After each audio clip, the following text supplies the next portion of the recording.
આજે આપણે fruit salad બનાવવાના છે. એના માટે મેં 2.5 લીટર દૂધ લીધું છે. હવે આપણે ગેસ ચાલુ કરીએ. દૂધને ઉકાળી લઈએ. ને અડધી વાટકી મેં દૂધ કસ્ટર્ડ પાવડર હારું રાખેલું છે. એમાં આપણે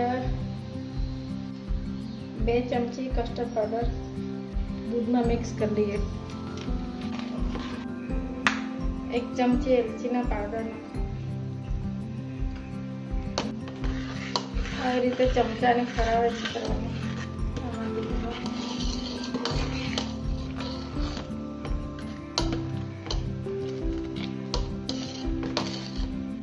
2-3 વખત ઉપર આવે પછી ઉકળી જાય. પછી ગેસને બંધ કરવાનો.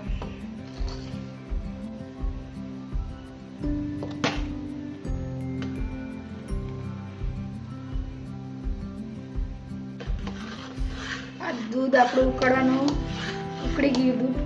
હવે આપણે ગેસને બંધ કરી દઈએ અને એને ઠંડુ થવા મૂકીએ. 1.5 વાટકી એમાં ખાંડ નાખવાની. 1 વાટકી.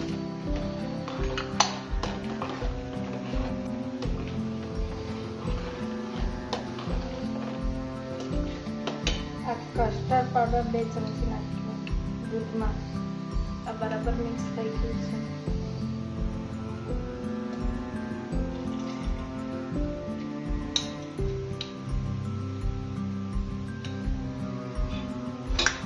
એને બરાબર હલાવે છે.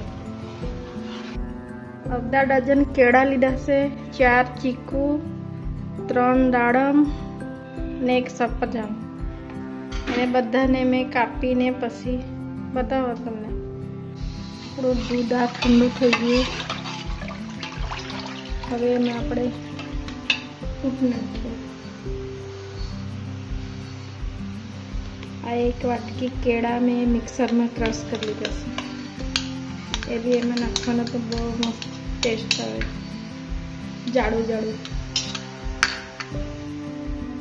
આ 1 વાટકી ચીકુનો એ બી મિક્સરમાં ક્રશ કરી લીધું.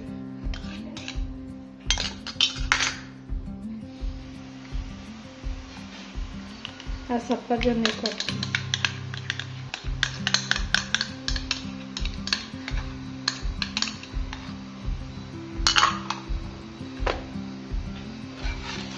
એકદમ જાડું જાડું થઈ જાય. ક્રીમ વાળું. આવી રીતે બનાવી જોજો તમે. બહુ મસ્ત લાગે.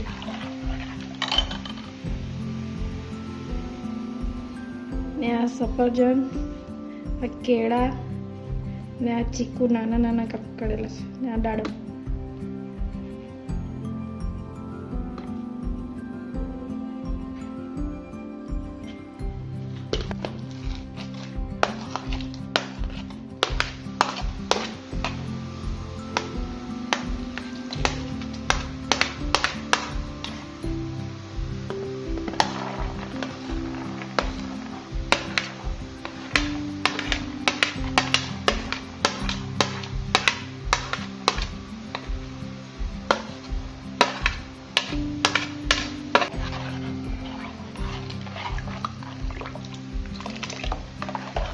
મસ્ત જાડું જાડું થઈ ગયું એકદમ.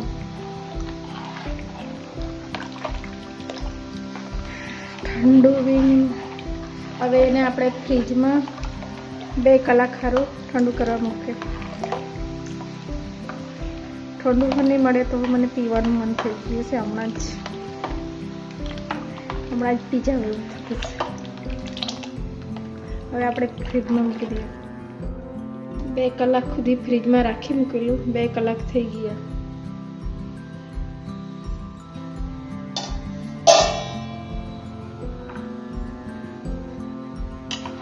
બહુ મસ્ત થઈ ગયું છે. જાડું જાડું ક્રશ કરેલું બી નાખેલું છે તો જાડું જાડું મસ્ત થઈ ગયું છે.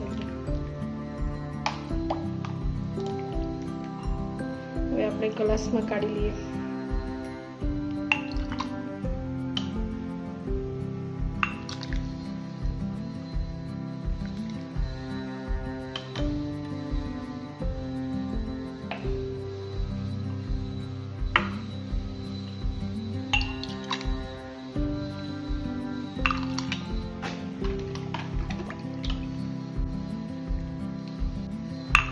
હવે અમે 4 જણા છે એટલે 4 ગ્લાસમાં કરી લેવું. હવે આપણે તો પહેલાંને સાઈડમાં મૂકી દઈએ ઢાંકીને, ફ્રીજમાં મૂકી દઈએ ઢાંકીને. આ ફ્રૂટ સલાડ બની ગયું, બહુ ટેસ્ટી બનેલા છે. મેં બનાવેલ છે આ રીતે, તમે હું બનાવીને પીજો, બહુ મસ્ત લાગે. ગરમીમાં તો વારંવાર બનાવીને પીવાનું મન થાય. તમે હું બનાવીને પીજો. ને આ મારો વિડીયો તમને ગમેલા હોય તો સબસ્ક્રાઈબ કરજો, લાઈક કરજો ને કોમેન્ટ કરજો.